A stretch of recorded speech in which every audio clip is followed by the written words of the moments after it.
Hi, I'm here with Ginger McClendon from Sprint. We're talking about 5G backhaul and how it will all change. Now, mobile edge computing is going to change the design of overall networks, right from the edge to the other end, as it were. Um, how does that affect your thinking on kind of backhaul and everything?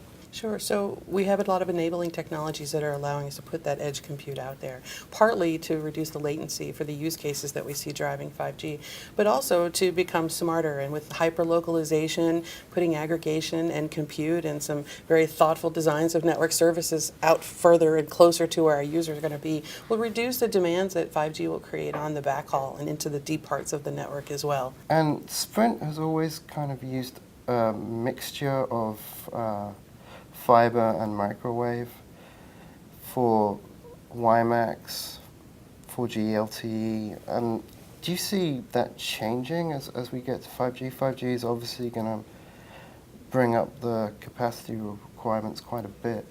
That's true. The Clearwire network was about 80% microwave. The Sprint network has a lot of traditional microwave, but also a lot more variety in other types of backhaul.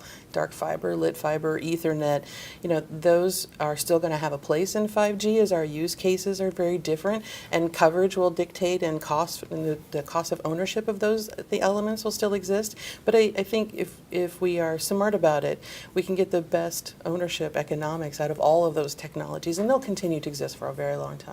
Now, during your keynote this morning, you shared a little anecdote about your first 4G WiMAX device and what it did to your data network at the time.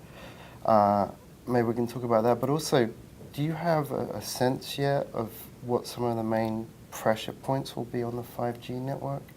Sure. The Evo was a very iconic device. It was the first 4G-enabled smartphone in the United States.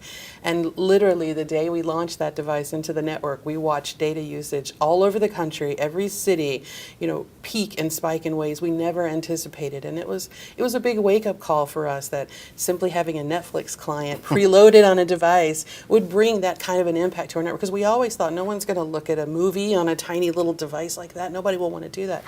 So it's not only about data, it's also about the convergence of those applications and where you have to have the right authentication and policy and security paradigms for that content distribution. All of these things are going to drive us more to that edge compute and different paradigms for managing network functions. And you talked a lot about kind of microservice architectures and things like that.